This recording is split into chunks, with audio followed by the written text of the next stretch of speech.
गुळांबा हा सर्वांच्या आवडीचा पदार्थ आहे.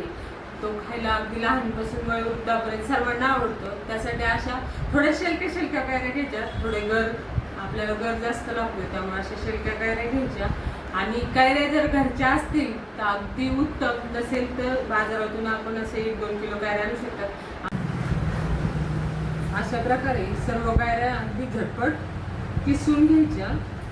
आणि गुळांबा करताना कैरी ही थोडीशी गोड चवीला असण्याची पाहून घ्यायची, म्हणजे जेणेकरून आपल्याला गोड किंवा साखर आपण जे काही वापरणार आहोत ते थोडंसं कमी प्रमाणात लागेल.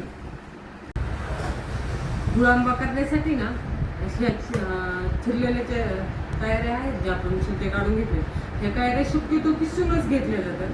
पण मला अजून एक काम असल्यामुळे मी काय करते, डायरेक्ट बिळीने कापणार आहे आणि बिटरने बारीक करून घेणार आहोत. शक्यतो मला स्वयंपाकात शॉर्टकट मारायला नाही आवडत, पण मला दुसरे काम आहे आणि गुळांबा तर नक्की खायचा आहे, त्यासाठी हा थोडासा शॉर्टकट आहे. तर आता अशा प्रकारे कैरी एकदम छान चिरून घ्यायची. कैरी वाया घालायची नाही.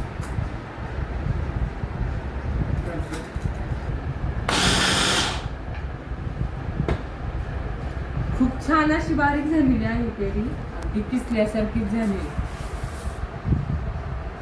छान मस्त झाली आहे. आपण म्हणजे पहिल्यांदाच प्रयोग करून पाहिला, दुसरं काम असल्यामुळं, पण छान बारीक झाली. म्हणजे हा एक एकदम मस्त पर्याय आहे आपल्याला एखादी रेसिपी करायला आणि थोडीशी पटकन होण्यासाठी. अशा प्रकारे आता आपण ही सर्व कैरी आहे ही बारीक करून घेऊया. अशा प्रकारे आपल्या सर्व जो पीस आहे कैरीचा गर हा छान बारीक करून झालेला आहे. अगदी म्हणजे खूप छान आहे बरं, त्याने खूप छान फास्ट झालंय, असं एकदम मस्त बारीक करून झालेला आहे. आता याची पुढची जी प्रोसेस आहे, अगदी चमचा भर ना साजूक तूप घालून घ्यायचं. आणि त्यानंतर ही कैरी आहे ना ही थोडीशी अलगद पिळून घ्यायची, कारण की थोडंसं आता कैरी म्हटल्यावरती ती पूर्ण गोड असेल असं नाही, थोडीफार आंबट असतेच. मग ही अगदी थोडीशी अशी पिळून घ्यायची आणि ह्याच्यामध्ये शिजवून घ्यायची. अशी संपूर्ण कैरीचं तसं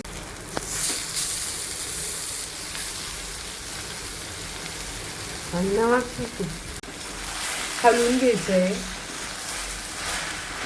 ह्याचं आहे ना उद्या सकाळी आपण सरबत करून बघूया. खूप छान सरबत होतं, त्यामुळे हे काय वाया घालायचं नाही, हे आपण असं स्टोअर करून घेऊया.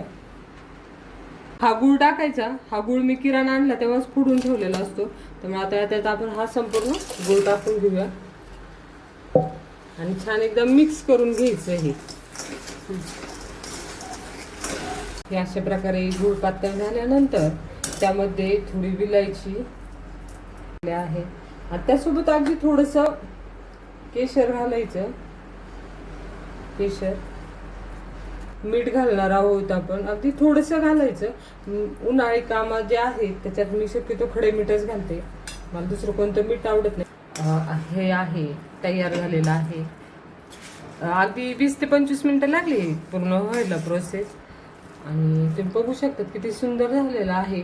आता अशा प्रकारे आपला हा गुळांबा तयार आहे. गुळांबा करायची प्रोसेस अगदी झटपट आहे. तुम्ही देखील जोपर्यंत बाजारात कैऱ्या आहेत किंवा आपल्या घरी कैऱ्या आहेत ना, तोपर्यंत एकदा ही रेसिपी नक्की करून बघा. तुम्हाला तर नक्कीच आवडणार झाली, पण तुमच्या मुलांना देखील नक्की आवडेल. धन्यवाद.